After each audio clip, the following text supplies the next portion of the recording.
Jorge Water Schwan, presidente del directorio del Instituto Ecuatoriano de Seguridad Social. Jorge, bienvenido. Actualicemos cifras. En total, ¿cuánto le debe el Estado al Seguro Social? Bueno, el total llega casi a 7.000 millones. Un poco más, creo. Sí. El pago ofrecido de 1.527 millones de dólares corresponde al aporte estatal del 40% de las pensiones jubilares. Sí, bueno, yo cuando agarré el Instituto Ecuatoriano de Seguridad Social ya había una deuda arrastrada grande, era desde octubre.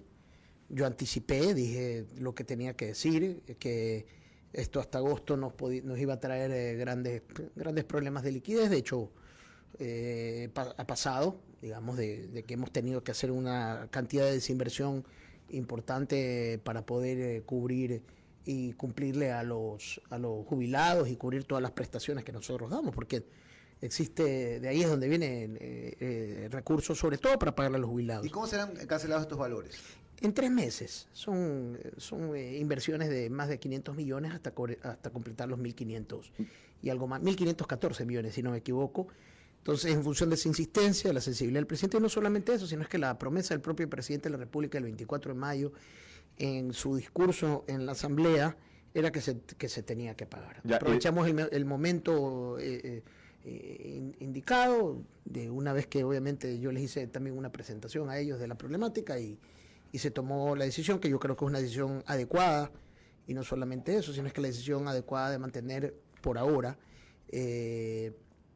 mantener el sistema que tenemos del 40%, ¿no? Ya, y de la plata del desembolso, el primer desembolso que hizo el Fondo Monetario y los organismos multilaterales internacionales, ¿ya cuánta plata entró a arcas del Instituto Ecuatoriano de Seguridad Social? No, ahora comienza a ingresar, pero no vienen de la plata con la cual va a pagar el Estado. No es dinero del Fondo Monetario Internacional. Finalmente lo que hizo el ministro de Finanzas es liberar recursos propios de los ingresos del Estado y con eso pagar y no utilizarlo el Fondo Monetario. Ya, pero ¿cuándo entra esa plata? Porque ya hubo reuniones con jubilados, ya hubo anuncios de que se le estaba pagando el seguro. Entre que esta semana y la próxima. ¿Cuánto va a entrar al seguro? Los primeros 500 y algo más de millones. O sea, quedan todavía 7.000 y pico en deuda. Quedarían aproximadamente 6.000 y algo más de millones de dólares, pero están relacionados a la proporción del 40% que dejó de pagar el gobierno anterior. ¿Que esos son cuántos? Son 1.000 algo, porque sí, eran 2.500, pero el presidente Moreno comenzó a pagar.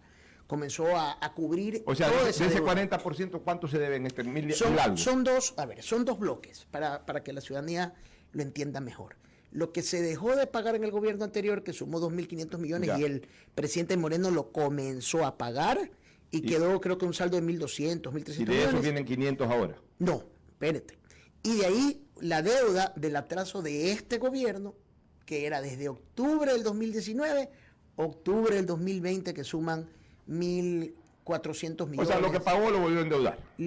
Hablando crudamente. Más o menos, sí. O sea, ahorita la deuda es de 2.000 y pico. Sí, pero está pagando hoy no solamente el 40%, sino también una deuda con inversiones, el portafolio de inversiones. No, una deuda del Seguro Social Campesino también está involucrada y algo del seguro, si no me equivoco, del seguro de desempleo. Ya, y con esos 500 millones ya queda tranquilo el seguro para operar los próximos 6 o 7 meses de tiempo de gobierno. Sí, claro. O sea, ya con eso por lo menos pasamos a un momento de mayor tranquilidad. Nosotros lo que aspiramos es crecer en las afiliaciones. De hecho, hemos venido, gracias a Dios, creciendo en los últimos 2 meses. Vamos a ver octubre cómo terminamos. Aspiramos que estos meses se vaya reactivando la economía. Yo he hablado con el ministro de Finanzas un poco para ir viendo los números. Me dice que ya los ingresos en relación al IVA, etcétera, ha venido generando un incremento importante. Esta inyección de los más de 7.000 millones de dólares que va a recibir el Ecuador, de alguna u otra manera van a reactivar la economía y eso se va a trasladar muy probablemente en empleos, y esos empleos aspiramos que aumente obviamente el nivel de afiliaciones en el Seguro Social. Con eso romper, una problemática que es sistemática, y aquí hay que entenderlo bien. El sistema de seguridad social, no solamente aquí en el mundo, la tendencia es que el crecimiento de los jubilados no va a la misma velocidad que el crecimiento de afiliados. Peor con la pandemia, que han caído los afiliados, pero los jubilados siguen creciendo porque se tienen que seguir jubilando. Antes el promedio de un jubilado era jubilarse a los 65 años, hoy el promedio está a jubilarse a los 61 años. Todo eso impacta al fondo de pensiones del Seguro Social. Es por eso que nosotros lo que estamos haciendo con el ministro de Finanzas, ya hemos tenido una primera reunión con un equipo del Banco Mundial, estamos trabajando con la OIT para dejar planteada al siguiente gobierno una reforma estructural al Seguro Social para darle sostenibilidad en el tiempo, porque el modelo de Seguro Social nuestro, yo creo, es mi posición, es un modelo caduco, que no garantiza la sostenibilidad del Seguro Social, si no le metes plata permanentemente del Estado. Entonces, entra en una situación de crisis y mira lo que pasa con el Seguro Social. Jorge, medicinas caducadas, millones de dólares perdidos. ¿Cuál es el remedio para este mal? A ver, aquí una explicación clara. Medicina caducada es lo reportado de caducidad desde el 2016, hicimos un reporte, hasta el 2020. De esto obviamente no quiere decir de que todo se ha caducado, se ha caducado, algunas de esas cosas no lograron hacerse el proceso de devolución, mucho de eso ya se ha denunciado, mucho de eso ya pasó a Contraloría, hay todo un procedimiento que se ha generado con eso, pero yo creía que era mi deber decirlo, y yo creo que es mi deber decir cuánto, porque la ciudadanía quiere conocer estas cosas, cuánto de medicina caducada en el IES, tanto 5.7 millones de dólares. De eso, lo que sea de este año, hacer también con la Contraloría el respectivo trabajo, y de ahí obviamente hacer los respectivos controles hasta resolver este problema con la compra centralizada de medicamentos con operador logístico y trazabilidad, que va a hacer que el dispense de medicina sea a través de un tercero que lo vaya haciendo como funcionan las farmacias, un operador logístico que vaya entregando, y así evitar no solamente que compres de más, sino es que se te caduquen las medicinas. Oye, Jorge, ¿qué resultados arrojó la auditoría médica del fin de semana pasado cuando se habló de esta bacteria que apareció? Hoy lo vamos a revisar. Pero más o menos ya has conversado con la parte médica. Sí, mira, lo que ¿De dónde apareció esta bacteria? Muy probablemente algún tipo de... A ver, lo que me explican que es común que en hospitales, lo que pasa es que en el IES todo explota, ¿verdad? Pero no es común que se mueran 16 personas por una bacteria. No, es que no una bacteria que aparece en el hospital. No. Eso es lo que se ha dicho. El informe está mal interpretado. A ver, ¿cuál es la interpretación? La gente se murió de COVID. La gente se murió de COVID. Bueno, háganle la autopsia y ahí va a salir. Eso es muy ligero decir lo que se murieron 16 de una bacteria. Pero perdóname, la gente se muere de COVID, en una semana se murieron 16 personas de COVID. No fue en una semana, Pocho. Pero entonces explícanos cómo. A ver, hay una bacteria que se detectó. De esa bacteria que se detectó, 16 que murieron de COVID se contagiaron de la bacteria. Pero no es una bacteria que te genera de alguna u otra manera la muerte de esas personas. En el mundo, y yo te lo digo, mis sobrinos fueron infectados por bacteria en Estados Unidos. Eso sí. Entonces, y no murieron por una bacteria o no les pasó algo estrictamente por una bacteria. Estos son temas comunes que pasan en los hospitales, hay que controlarlos a tiempo. Con esto no estoy justificando. El día de hoy yo voy a hacer la revisión y pedir un informe. Hoy me voy a aceptar con el director nacional médico, porque yo soy el presidente del directorio. Yo no soy Tú no eres el médico. Yo no soy médico, claro. pues no. Así es. Me voy a sentar con el presidente con el director médico nacional, me voy a sentar con el director general y vamos a revisar qué es lo que dice el informe para ver cuáles son las sanciones que caben ahí, cuáles fueron las omisiones que se establecieron, porque yo sí creo que esta cuestión, así sea una bacteria que simplemente lo que haya hecho es que el pelo se te hinche un poco y no es posible ni es admisible. No quiero defender algo que es indefendible. Yo creo que tenemos que tener todos los controles, las medidas de seguridad para que nadie le pase absolutamente nada. Pero está controlado el tema, que es lo más Sí, importante. no, está controlado. Entró el epidemiólogo. O sea, esto fue un informe ya posterior a la situación que pasó. Esto es una situación de todos los días a nivel nacional, sino es que, obviamente, si te pasa en un hospital privado, nadie lo sabe, si te pasa en un hospital público, el medio de comunicación lo que quiere hacerlo Está claro. Dime una cosa, algo. ¿cómo va el tema del BIES? Mira, el BIES... Los programas del BIES, ¿cómo van? anda en efectivo? No, anda con recursos hay. El problema no es tema de recursos en este momento. Es de un poco reordenar las cosas. no había una política clara, por ejemplo, de créditos hipotecarios en los cuales tú ya generes una gestión de cobro. De hecho, yo vengo de la banca de desarrollo, de alguna u otra manera algo conozco, y para mí la gestión de cobro del BIES es mala. Es mi pensamiento. Hay créditos otorgados que parece que desde la primera cuota ni siquiera nos han pagado. Entonces se está intentando colocar políticas claras desde cuándo tú tienes que mandar eso a un proceso coactivo, desde cuándo no. Ahí la gente te comienza a llamar de que necesita pagar. Y dice, ¿por qué? Porque no hiciste pues una gestión de cobro adecuada. Veía un informe cuando en el momento. Tienen clientes de 16 años que nunca han pagado nada. No es un tema de 16 años. El BIES no tiene 16 años. Tienes operaciones de crédito, sí, que hay gente que no te ha cancelado y no ha hecho nada para cobrarla, y su sistema coactivo ha funcionado hasta cierto nivel, y aquí hay que ser súper sensible, porque por un lado tú tienes que cobrar ese dinero porque es dinero de los afiliados de los jubilados, este es dinero que tiene que regresar con rentabilidad justamente para crecer el fondo de pensiones. Y lo otro es la delicadeza del crédito de vivienda, dejar sin vivienda O sea, a la gente de clase media, ¿no? Hablando un poco más crudamente, en temas de créditos hipotecarios, la gente le perdió el miedo al BIES, que sí se lo tiene a la banca privada. Claro. No, A la banca privada la gente le tiene miedo de que me atraso 3, 4 veces, me quitan la casa, saben que el BIES no lo va a hacer. Pocho, es una lógica de la banca pública en general. La gente le pierde miedo a la banca pública. Eso pasa en Banco Ecuador, eso pasa en la Corporación Financiera Nacional. Y ahora también Sobre todo con tantos casos de corrupción, la gente lo que dice, están robando por otro lado, yo no les pago, sí, sino cuando pueda. Ahí viene la ligereza de la gente y lo que se llama la falta de cultura de pago. Y no se dan cuenta que se afectan ellos mismos, porque los que reciben créditos son afiliados, Pocho. O sea, eso es el mismo dinero de ellos el que se ve afectado en el momento de su jubilación, que no la vayan a poder cobrar porque no pagaron, y se genera un hueco por eso. Entonces, también para mí es una ligereza de gestión de cobro del banco. O sea, en una institución financiera, los bancos cobran y hay más responsabilidad de pago con los bancos privados por el sinnúmero de servicios que te da. Oye, y que pierdes por eso. Me gustaría escuchar una opinión tuya como ex titular de la Corporación Financiera Nacional, Sí. alejándonos un poquito de lo que es el IES.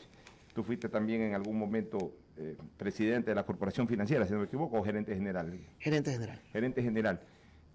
Están queriendo llevar a la Corporación Financiera nuevamente a banca de segundo piso. Bueno, y durante mucho tiempo, y yo me acuerdo porque en mi época de legislador nosotros aprobamos que la Corporación Financiera Sea de primer piso. baje a primer piso, y a través de eso se dinamizó mucho la economía. Mira, yo creo que es también una mala interpretación de la noticia.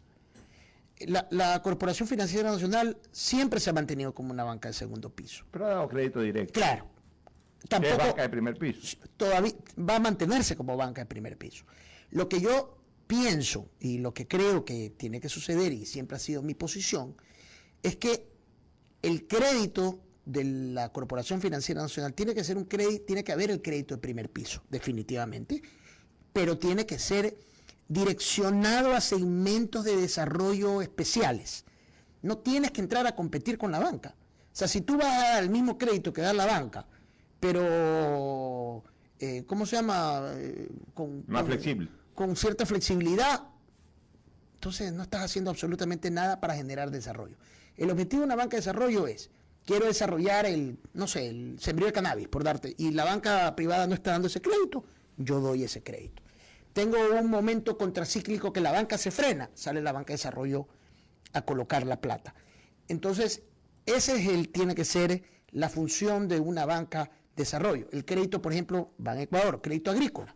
Crédito agrícola, que la banca no entra y el sector cooperativo entra muy alto, entras tú con un efecto regulador, con una tasa de interés y una disposición de no generar alta rentabilidad. La banca de desarrollo tiene que generar rentabilidad, pero no tiene que ser una competencia de quién es más rentable y quién no.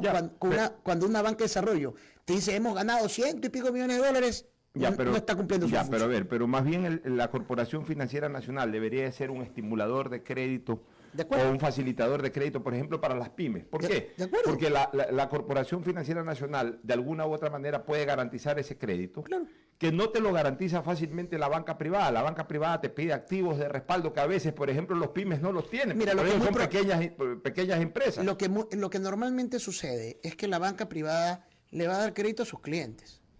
en un porcentaje más pequeño a gente nueva. En el caso de la Corporación Financiera Nacional no es así. Su potencia es darle justamente el desarrollo de nuevos proyectos. Y sin tantas garantías que en un momento determinado hagan imposible la extensión del crédito. Claro, cuando la banca Y eso no te lo hace la banca privada. Cuando la banca privada te pide el 140, me acuerdo, en mi época pedíamos el 120%, un porcentaje menor, se daba un mayor plazo, se daba una tasa de interés más baja, con el ánimo de desarrollar, por ejemplo, el sector industrial o la generación de sectores de desarrollo que estén relacionados directamente con la generación de empleo, ¿no? Ibas viendo sectores que te generen empleo y ibas colocando recursos. Y cuando la banca, había un problema, por ejemplo, con el banano, ¿verdad? Venía alguna cuestión y la banca se paraba, entraba la Corporación Financiera Nacional a colocarte recursos para que no pierda ese segmento los recursos. Lo que pasó, por ejemplo, con el sector de la palma africana. Obviamente tú ibas a un banco a pedir recursos para palma africana, que más que necesitas largo plazo, era un sector que había sido golpeado por una enfermedad, una enfermedad agrícola. Entrabas inmediatamente con la Corporación Financiera Nacional, siempre y cuando obviamente no vayas a sembrar algo que iba a pasarle exactamente el mismo problema. Habían salido sus cambios de semilla, que era más resistente, entonces salías y colocabas. Entonces, tú siempre necesitas una banca de desarrollo contracíclica, una banca de desarrollo que permita de alguna u otra manera asumir un riesgo mayor del que te puede asumir la banca tradicional, que se fondea de recursos de los propios ciudadanos. Jorge, hay un artículo del día de hoy en el diario El Expreso que dice: los trámites de usuarios toman días y hasta meses. Y cita en una parte de su artículo los trámites que se hacen dentro del IES. Mi pregunta va: ¿qué mejoras se han hecho en la prestación de servicios en médicos en los hospitales de Guayaquil?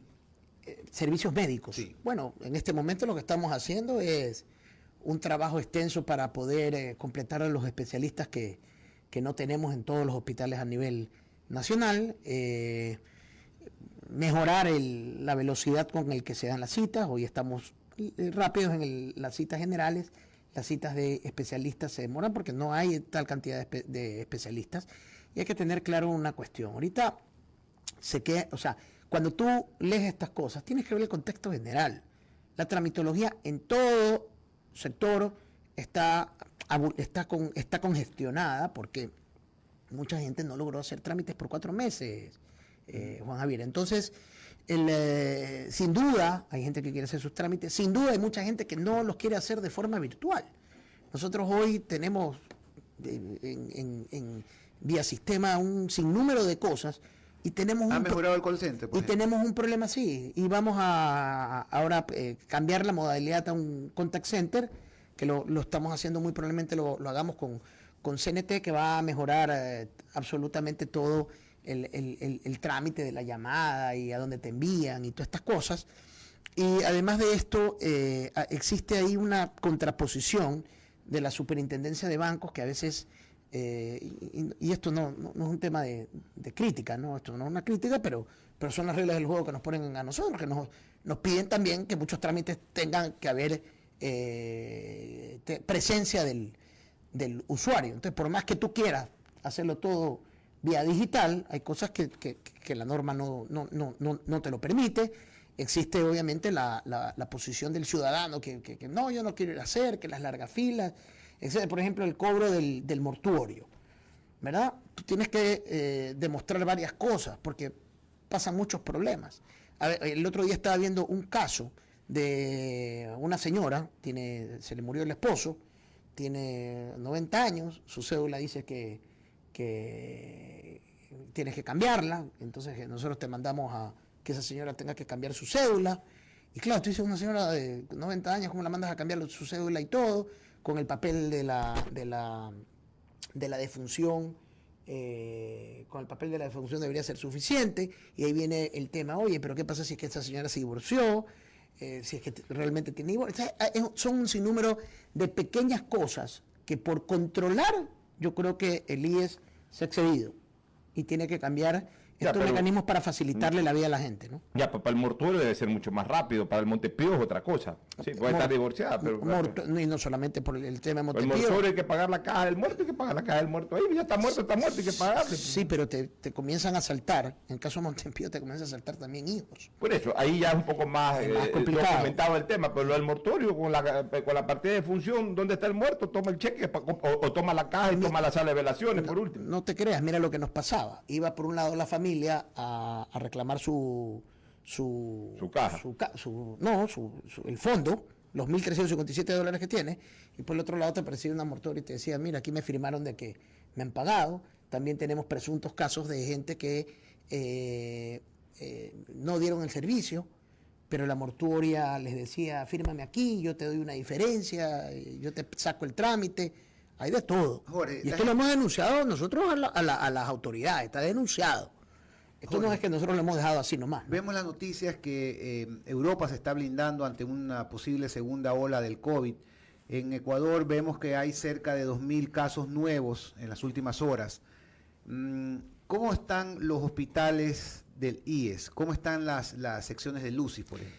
Mira, nosotros estamos preparados. Lo que hemos venido haciendo que... ¿Hay suficientes camas en la actualidad? Sí, no. O sea, camas tienes, UCI tienes, el sistema está preparado, ¿verdad? Nadie está preparado para una ola como la de marzo, abril. Eso es imposible en ningún lado. En ningún lado.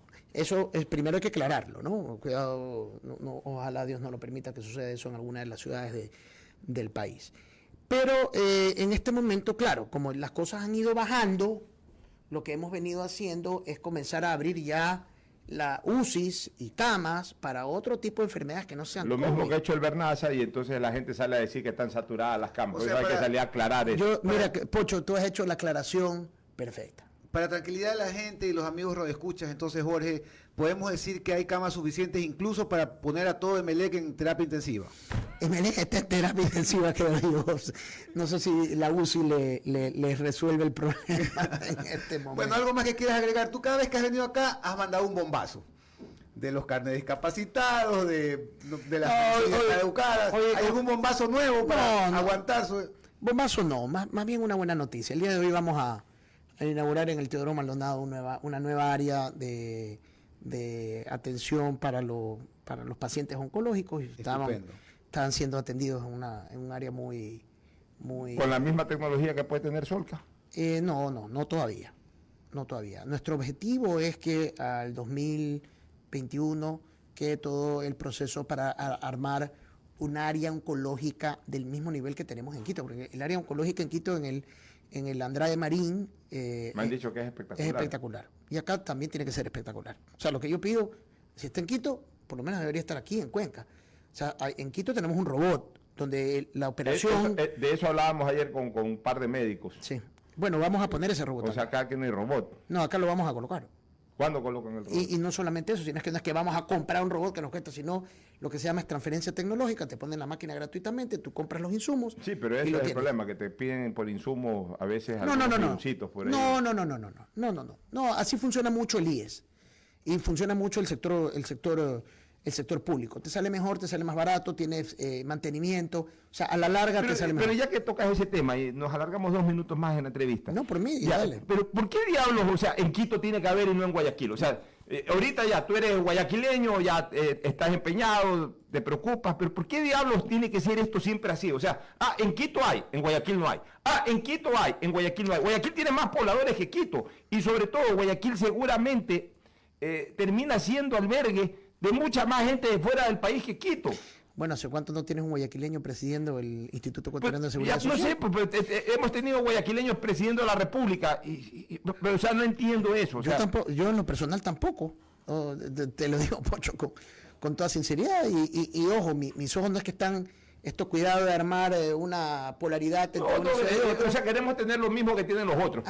Y eso tiene que pasar. Ni un bisturí más, pero tampoco un bisturí menos. Contarte una historia rápida. Me fui la semana pasada, estuve en Bolívar y estuve en Cañar trabajando. En Bolívar teníamos un centro de hemodiálisis, 4 años parado el lugar, listo. y no funcionando. ¿Por qué?